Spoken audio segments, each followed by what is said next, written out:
Hello, everyone. Welcome to this episode of the Home Service Heartbeat Podcast. And I'm Joe Crisara, America's Service Coach. And today I'm joined by Daniela Perez, who is the owner of FAL Services, whose mission is to organize and straighten up and organize not just your home or your business, but organize your life. And she has a great story about how she started a business by doing a job nobody else wants to do, which is clean up the mess. Hey, Daniela, how you doing there today? Hey, good, Joe. How are you? I'm doing great. I'm doing great. Well, why don't we just first start by joining us today? Thanks for joining us, and we're thrilled to have you on the show. Why don't you just tell us a little bit about how you got started with the company and what led to your success as the owner and leader of FAL Services? That's FAL Services in Houston, Texas. Go ahead, Daniela. Okay, so I started the company FAL Services with a total different reason for home organizing, and actually the idea was to do a staffing company, but life situation changed a lot of things during the plan and the process of doing it, and that's why I ended up doing home organizing. I was working in construction and restoration after hurricane happens, and a lot of my clients, once they get their homes ready, they needed help bringing back all their stuff in, bringing back all their belongings, and after a long time that they've been on the process of rebuilding their homes, they just didn't know where to start, and I saw an opportunity there of helping them organize everything back into this new place.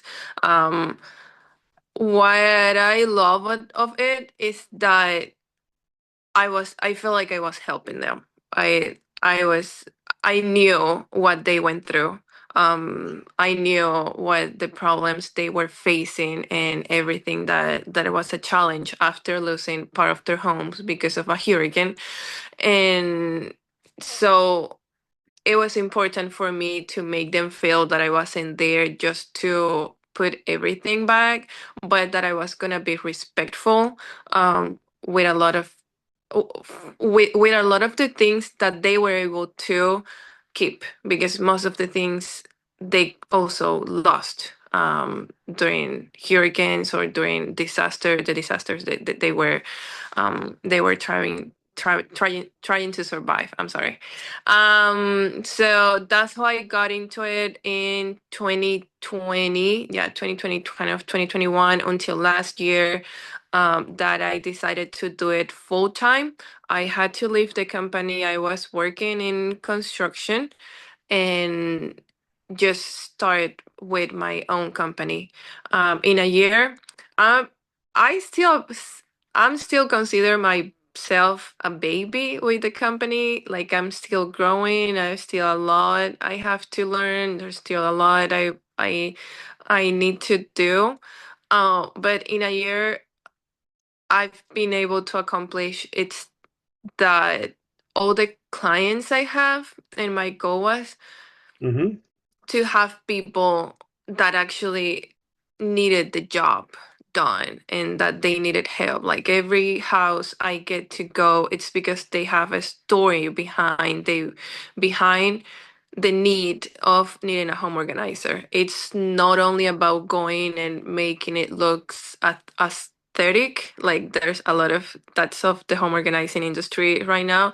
It's that we like to have everything looking really cute and like the picture, but it is for me helping my clients go through whatever process they can be going through during the moment. Like that's the reason why they're looking for help. Yeah, to me, the thing that struck me about the business is that you're taking, it seems like you're helping people who are kind of at their worst, you know, during some of the worst times in their life, and then all of a sudden they realize that you know, this whole thing is just it's insurmountable. And I mean, sometimes the situation, whether it's a mental disorder where people hoard stuff, or maybe somebody passed away and they want to sell the house, or maybe, you know, it just becomes apparent that this is a service that is needed. And it's like there's a lot of people who are highly organized who probably can't even dream of the fact that they would need a service like this. But what's the trigger? Is there a story about a situation that happened where somebody said, "Hey, Daniela, can you help us with this? Can you help us a little bit on that? Tell you how that worked?" Yeah. So in my case, uh when they go and they find me and they are like, I need your help, it's because they are in that line where they have accepted that they need help. Hmm. And it's like it's the point where they have had to go really low, where they have lost their family, they are by themselves. No one wants to be around them, because sometimes, like most of the cases, these are accumulation disorders. Mm. And like me as a regular person, or a regular person will say like, oh, like how do you get into this, or why it is so sad. But I would never make up my mind like getting that bad. But for them, it means that they have lost their families, they've lost their loved one, everyone. No one wants to be around them, just because this becomes a like such a huge problem. Mhm. uh and it's so sad. So, and they go that low, super deep on the problem, that's when they upset I need help. And maybe like sometimes my leads come from psychiatrists, because they need to have the job done for the client. But just at that moment when they already know, okay, they are ready to go for it, because it wouldn't be possible if the person still doesn't accept that they Mm. need the help. There's a lot of stories like that. I have one example that I really like to like. I always give this one when I get asked about it. This is actually a lady. She had cancer, but she was already like, someone told her, it's soon. It's soon that you are going to pass away. Like, there's nothing we can do. She was at the hospital, and she only had one boy. Her son was who called me and told me like, my mom had this issue her entire life, but right now she is about to pass away. Like, we already know it's about to finish, and I just need help because her house was demo in Hurricane Ian 2022, and I don't find the paperwork. Like, there's so much paperwork I need to find, and there's so many things I need to do, and I want to do it right now, because I know when she passed away, I won't be able to do it, because I know I wouldn't want to detach from any of her belongings. Mm. So he knew, like, I will be like the state that he will be, that he was just preparing himself beforehand.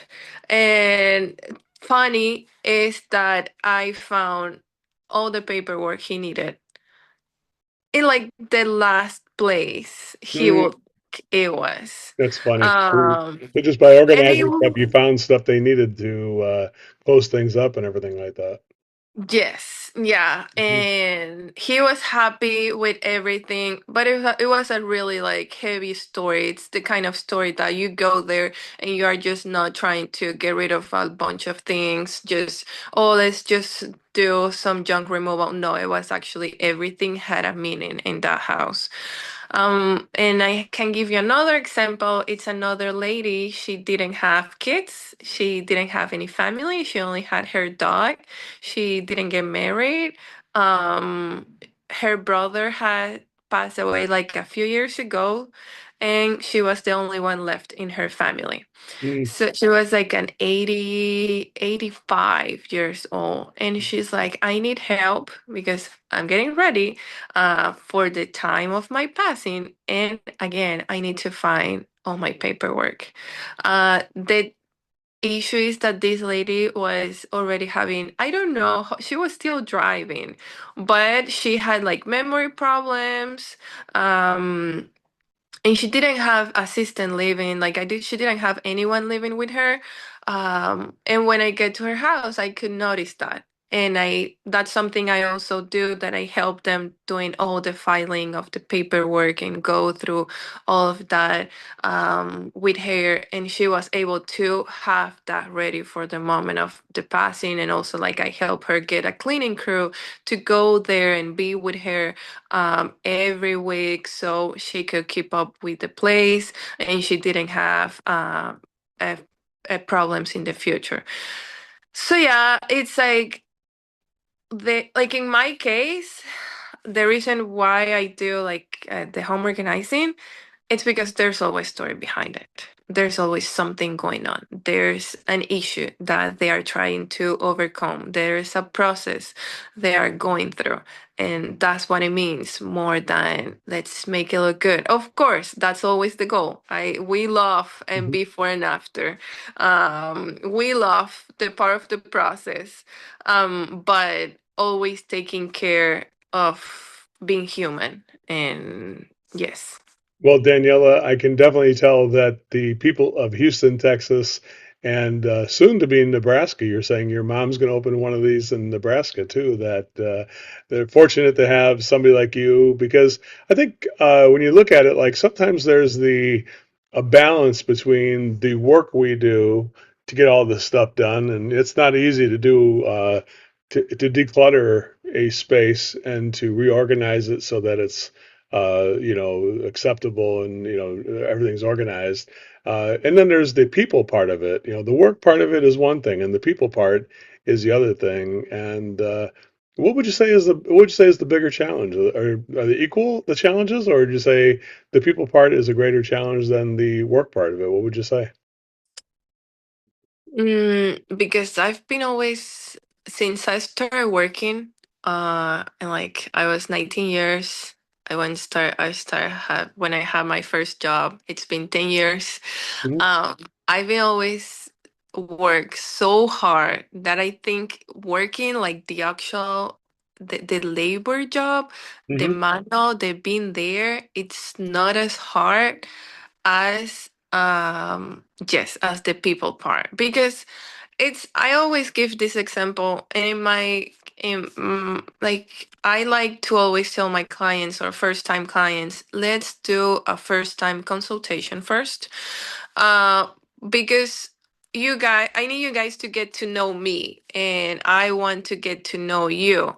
Because as a service, we have the responsibility to always do great, to always do a good job, to always give our best. But that doesn't mean that I'm always going to be the right organizer for someone. It's like going to having a fitness trainer, like, and then it can be great. It can be the best person there, like there's going to exist, but that doesn't mean that person is going to feed everyone.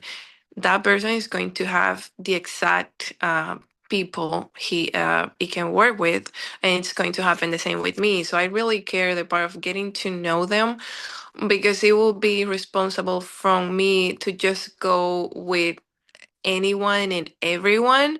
Um, Even when I don't feel like I'm the one able to manage the job.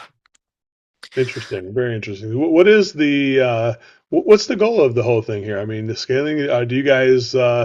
Do you have other workers with you, or you don't do the whole thing by yourself, do you? How many people work at your place, and what's it like to manage other people who do this work? It depends on the size of the jobs, and also because of clients' privacy, they might prefer having just only one person, because it's already hard for them to accept the fact that they need an organizer or they need help. So depends on the size. It's going to be only me. If we're talking of a garage, or I did it the other day, a kitchen with three different pantries. There was a really big job. It was two and three of us actually. So I have like it's myself and two other organizers when the job is needed. And then with the home improvement, it can be myself. Um, Or I have a team of three guys that they also take care of different things. Like I can be pressure washing, it can be any small project like handyman project that needs to get done around the house. Yeah. Mhm.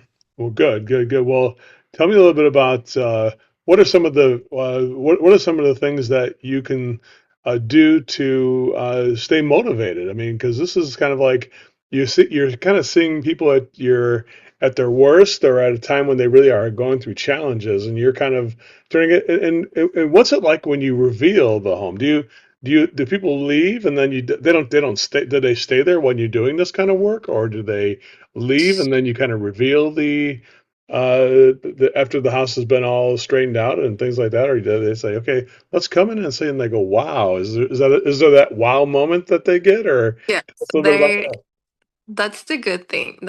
I think that's one of my favorite part of the job. It's like seeing them that before and after, and they're like, but it's again, it's gonna depend on the client. A lot of them they just like to be in the process, and because they want to be able to keep it up, they want to learn the things I'm doing, so they can keep it over time. And then there's some other clients that they're like, just do you. I'll be back and show me then. Either way, I always explain them what I'm doing, how I'm going to be working. Sometimes the systems I'm working in their homes, it's different. I don't do everything the same way for everyone. I like to get to know them a little bit so I can know what their priorities are, what they use the most, what they don't use the most. So in case of a in a kitchen, they can have a drawer. Everyone has that drawer where they put everything. So I like to get to know them to have that drawer position in the right place so it's close to them or if they don't use it. So it's like to have it functional for them. But it's going to depend a lot. But either way, they're always going to see that before and after. And it's emotional for them. It's really emotional for they're like, I can't believe this was possible. And that's what is crazy for me to think like to have someone that didn't know that that was possible because that's the normal for me. And that's where I have to it's hard when you ask about the how I feel, like how do I keep myself motivated after dealing with all of this and like being close to all of their emotions and their processes. It's so important to take care of myself and to have time for myself, whatever my routine is. I'm a big person on, let's say, working out. I'm a big person on having 1 hour walks 2 or 3 times a week, with no phones, with no nothing, just to decompress. Mm. And I pray a lot. I can tell you, like, I have to wake up every morning and pray and talk to God. And before every job, I pray and I pray for the person, I pray for the house, I pray for me, I pray for the job. I just make sure that God is in everything and, try to bring Him with me everywhere I go. That's what keeps me motivated. That's like I cannot lie to you. That's the main reason why I do this. It's because I like servicing people, and that's the way God showed me I can do it. Well, that's why it's called the Home Service Heartbeat Podcast. So you definitely qualify for that, Daniela. You definitely serve with heart. Um, what advice would you give somebody? I mean, who would define it? It's like, where do you even find clients? Is it just it's just organic, or one person tells another? Or is this something that you've done a lot with promoting yourself, or is it mostly like a word of mouth type of a business? How do you wind up getting people to call you? How does that work out? Okay. It's funny because I used to be when I was doing this the home organizing as a part-time job back in Florida where I was doing the restoration after Hurricane Ian. Hmm. A lot of my clients, they were mouth to mouth, and I have no time off. Mm, And that's what worked in there. I didn't have social media. I didn't have like nothing. They just keep passing around my phone number. But when I came back to Houston, I had to start on social media. I'm doing a networking group right now. It's BNI. That's where I'm doing a lot of my, that's where I'm getting a lot of my clients. I would say it's at least 80% of my clients right now.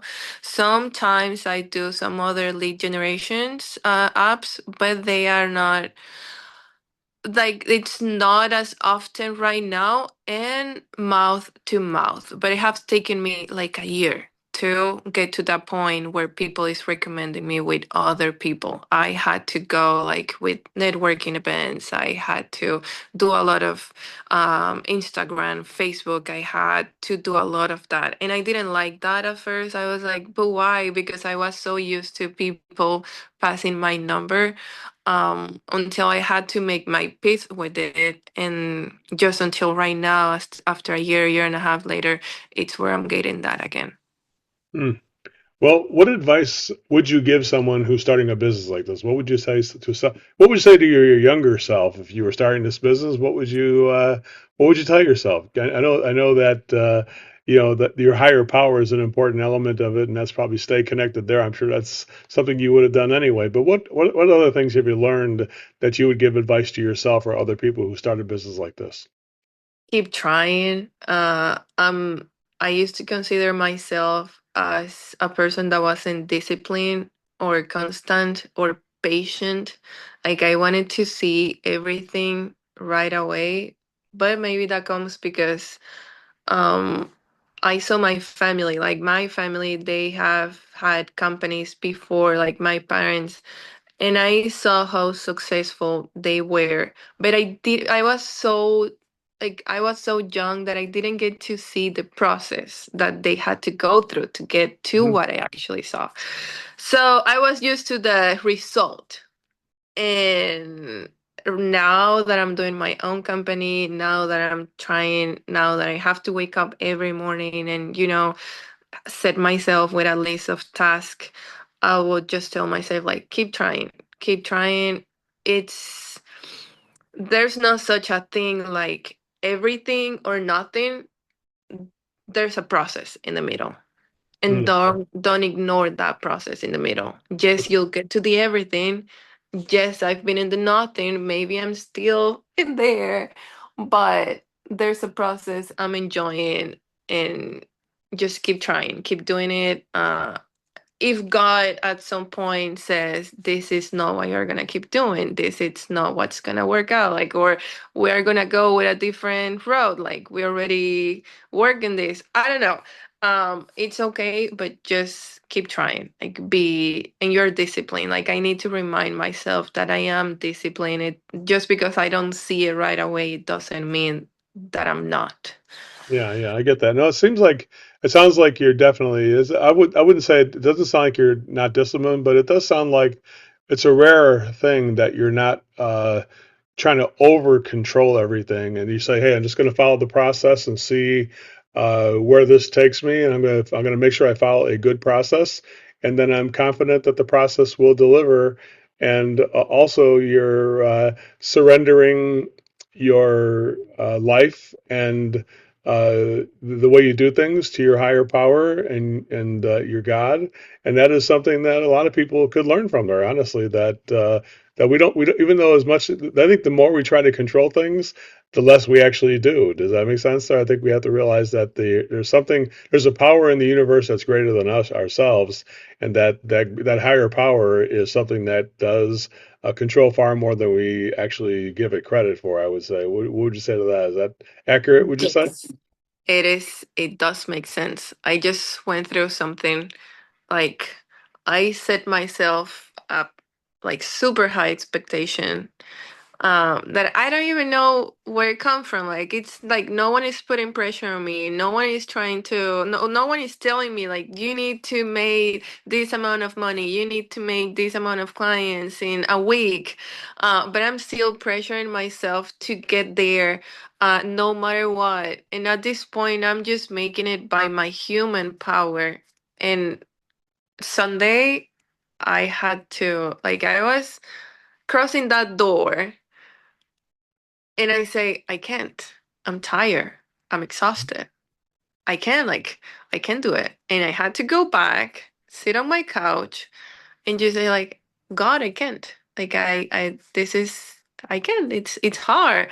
And that's where I understand, like, he's not putting that pressure on me. I'm putting that pressure on me. I'm trying to control everything. And that's not. And it doesn't mean like because I just didn't get out that day, it doesn't mean that everything went to the flush.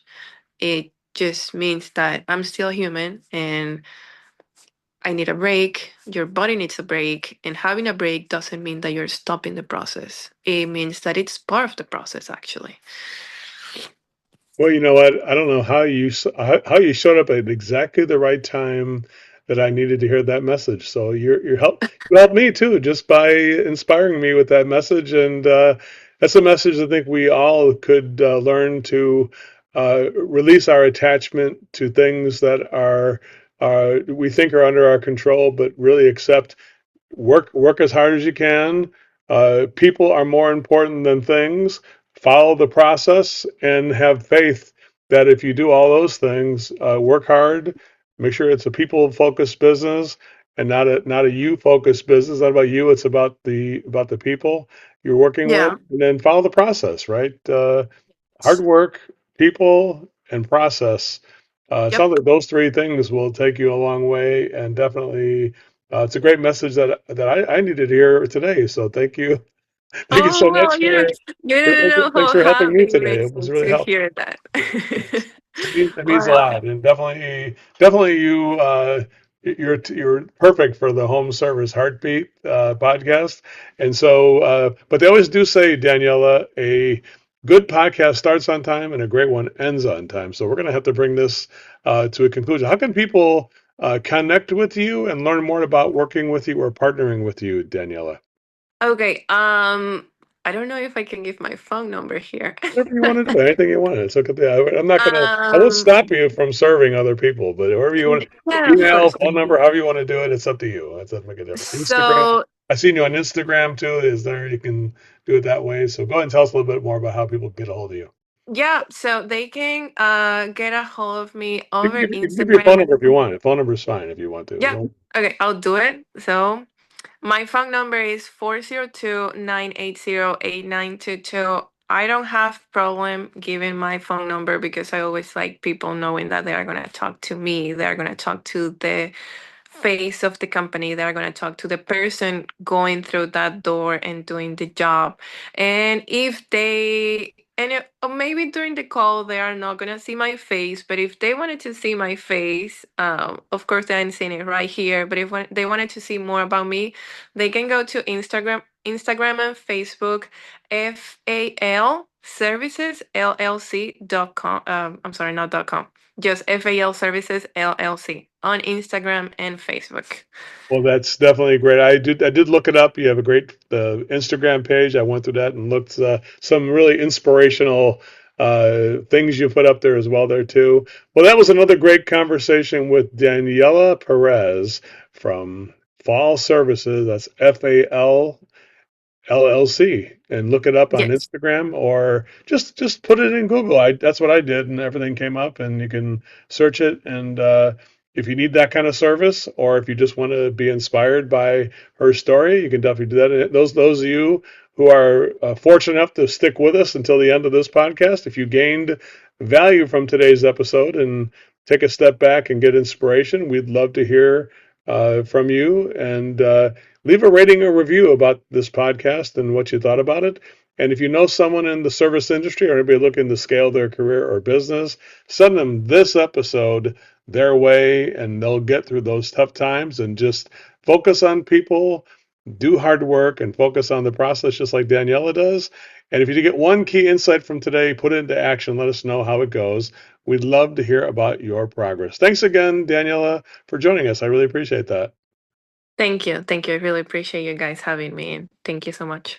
Well, we'll see everybody here who's listening to this or watching it on the next episode of the Home Service Heartbeat Podcast. Thanks, everyone.